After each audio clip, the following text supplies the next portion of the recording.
What's up, folks? As you can probably tell, I'm not at the shop at the house right now. Made my way up last night, come up here to the race shop. We are getting ready for Vegas, which is the Denso 4-Wide Nationals. So I came up, got to get this body pulled off, which looks awesome. Which is no big deal, but we got to get this body pulled off and get another body on. I'll show y'all that as we make our way to that, which will have Denso bigger in this spot for the Denso 4-Wide Nationals. So that's what I'm doing today. A little bit of decal work, which kind of seems to be one of my things here is I'm the decal boy. Just getting things ready to go. Weird schedule, but we're getting there, getting prepared. A little bit quiet here at the shop today.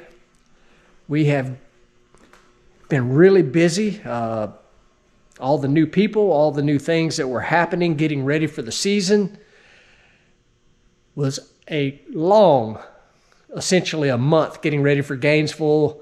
Team come back, really started going through the trailers and trying to figure out how to organize things the way they want them so that they know where everything is. It's kind of part of when you bring in a lot of new people, not knowing where all the stuff is in these big old trailers. There's a lot of stuff here. So that has been kind of what's been going on. I spent the first part of this morning adding some of our partners on to the trailers. Again, decal boy, but hey, it is what we do. Decals for days. I love the looks of this blue and orange. It looks great. Anyway, folks, that's what I'm up to today. I hope you're having a great day. Getting ready for Vegas.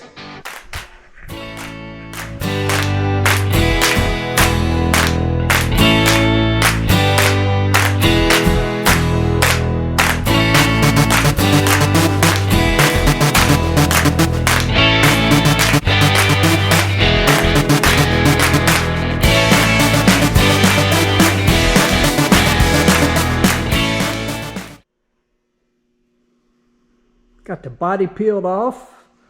Thought while we had it off, I'd give y'all a quick rundown. A lot of times at the racetrack, we don't have time to talk about this stuff in detail, and I'm not going to here because we'll do some special, little videos on exactly what everything is. This is the fuel tank in the car. It basically holds, I can't remember exactly, I think this tank holds 17 gallons. And here is the fuel line. You can see that bad boy has got a big old fuel line.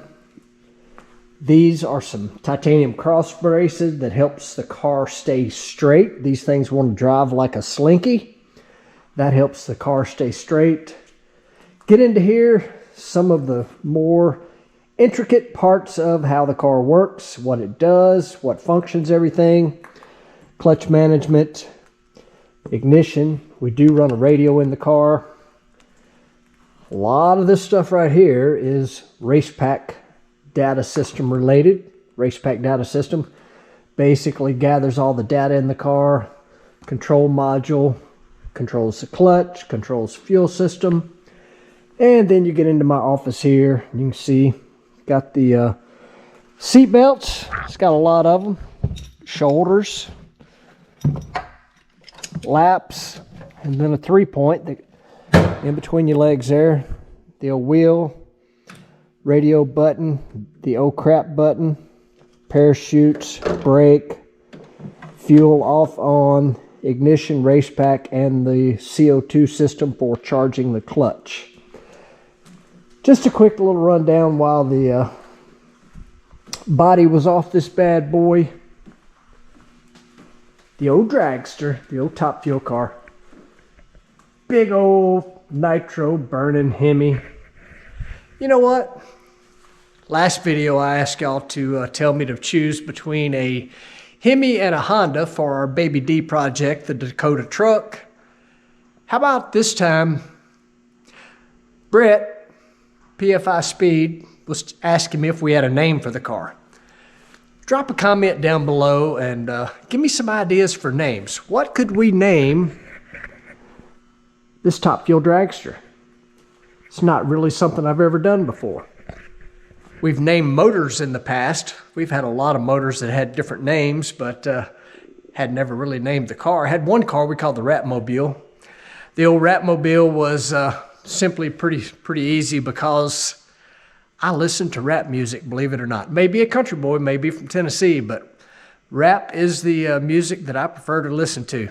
Anyway, put a comment down below. What should we name our top fuel dragster? I like that. Hit it up down there. All right. Got the body changed. Check that out. Looks pretty good. The same but very different with the big Denso on there. Yo, yo, yo. I like it. Looks good. I like it. Got more graphics to add and change, but that's looking pretty dang good. Looking pretty good. All right, I had to take a break. Whew, decals are wearing me out. Thought I would show y'all.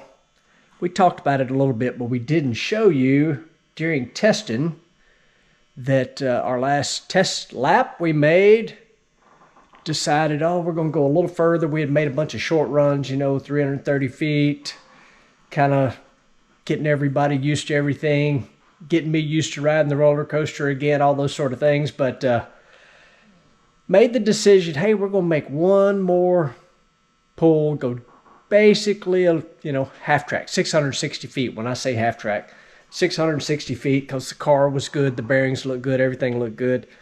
Well, we knew we had a crankshaft in there that probably had too many runs on it. And so I go blasting down through there. This thing's rolling pretty good. Getting close to thinking about shutting off, but I didn't. Well, here's what happened. Pretty ugly and scary.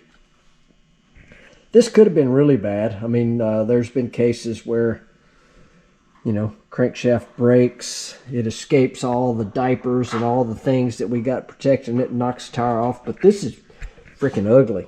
Hole in the block. See right here, this thing broke the side bolt, pulled the main stud out of the block. That is just absolutely ugly. Rod shoved out over there, but all I knew was it was going pretty good, and then it wasn't. Came to an abrupt halt in a hurry. Broke teeth off of the crank gear. We got so lucky. Oh, look, it actually pulled the number 2, broke side bolt out of number 2 main as well. That crank was doing its dangdest to jump out of here, y'all. That is absolute destruction. Another main cap pulled. Wow. I mean, this is just absolute destroyed. Race cars. That is ugly. Holy moly. This thing has beaten, banged itself up. Who's to say there is anything salvageable out of that? Not really sure. I can tell you this. That crankshaft's...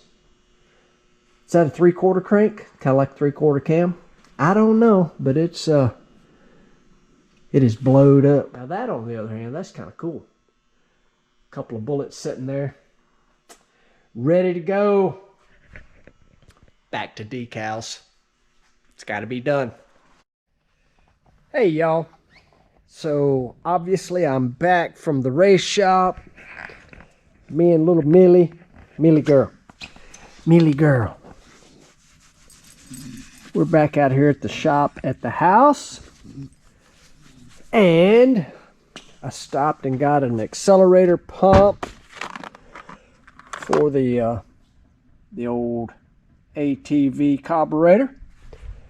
See if we can't get this thing put back together. Me and Millie girl.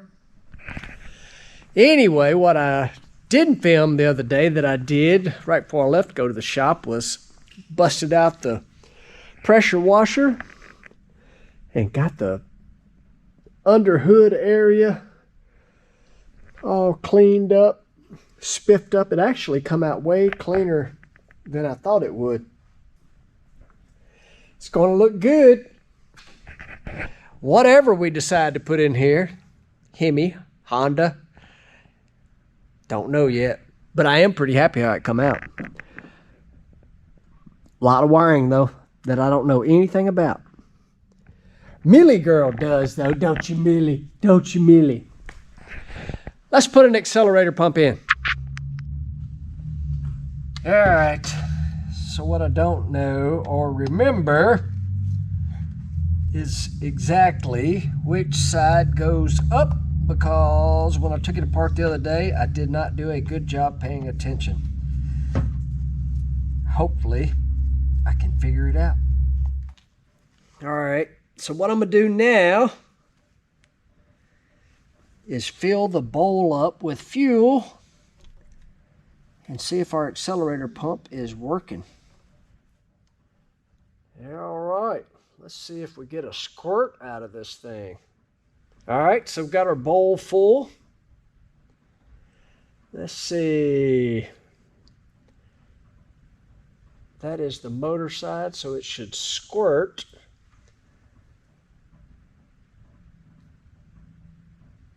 That way.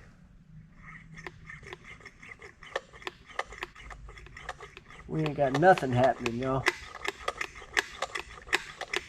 Why is it not squirting? No squirt. But yet we got fuel in the bowl because I just spilt it all over myself. Whoa, I just saw a squirt. There it goes. So this ain't no quad channel, but I have worked on these things a ton. So my kid Dalton used to race motocross. He actually was the 2011 national champion. This was his race bike that he won the 2011 championship with. I kept it. I'm going to show y'all a couple of cool things that they do with these pretty high-end motocross bikes. This bike, like I say, was the bike he won the championship with. It became a practice bike, which means it got rode a butt ton. Now, this is a race motor. The motors in AMA, ATV racing, you can do pretty much anything to them, but they have to be, you know, stock cylinder head. You can port them. You can do all that after the fact. Stock cases. So outside, it looks like a stock motor. A lot of stuff done internally on this thing. But what I wanted to show you that they do chassis-wise, for years, if you look across the top of my helmet, it says Walsh. Well, Walsh is a suspension company, good family, good friends.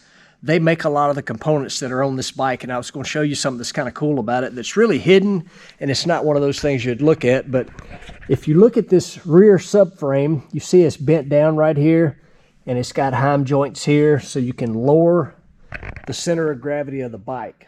That's one cool thing. Walsh is really known for making the A-arms on these things. Really high-end, really nice pieces. But another thing, while I was messing with this carburetor, it made me think I wanted to show you guys.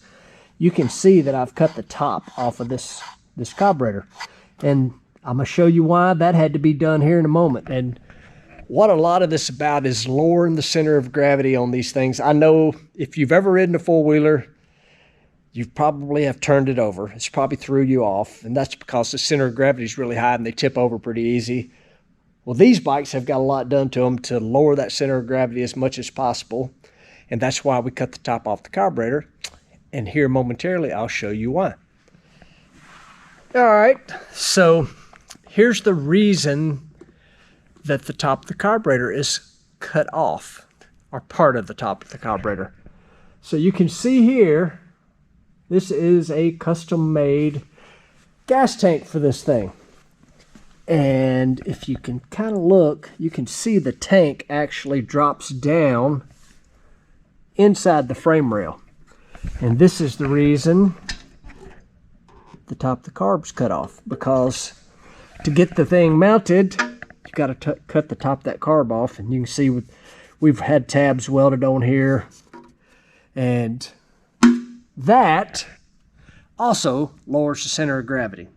All that being said, I'm going to get the fuel line hooked up, get the tank bolted on. Hopefully this thing will run right and take fuel. It is, it's about 10:30 at night. We'll see if it starts anyway. All right, fuel line's hooked up. I didn't figure there was no need bolting anything on in case it still won't take fuel. Should be okay, other than a little bit late at night to be doing this.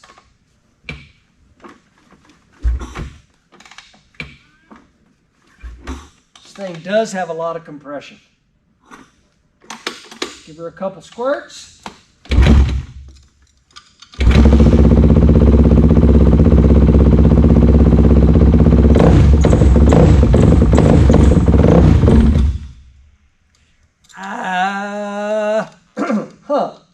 I don't know.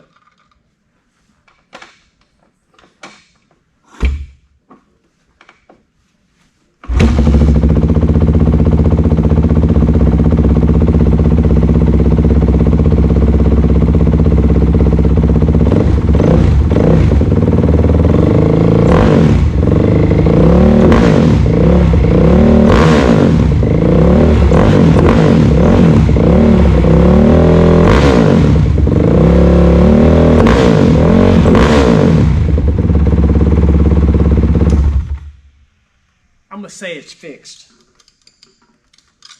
but I really don't want to make too much racket tonight. Who doesn't love the smell of race fuel? We will kind of put the tank on, put the seat on, give her a blast tomorrow. I think it works though.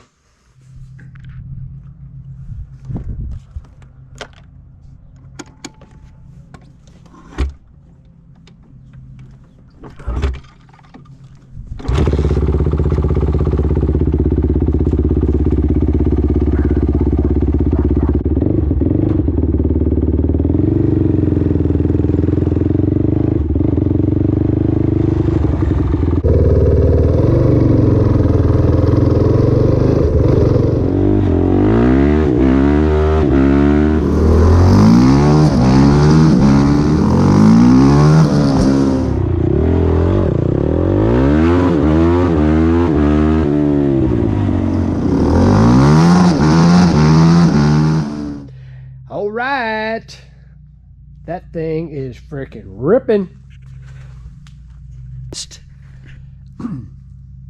I absolutely had a blast getting this thing up and going again. It is fast. That thing's fun. Makes really good power.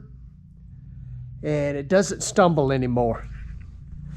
Hope you guys have enjoyed this little back and forth video from the race shop to the shop here at the house. Little Millie girl and me out here just goofing off, getting the old four-wheeler rolling again. I can't ride it very good, but I will twist that thumb throttle all the way till it bottoms out and listen to that thing scream. I love the way a good four-stroke sounds. Anyway, folks, thanks for liking, subscribing, and watching. Hanging out here at the house. Who knows what we're going to get into next. Appreciate everybody watching.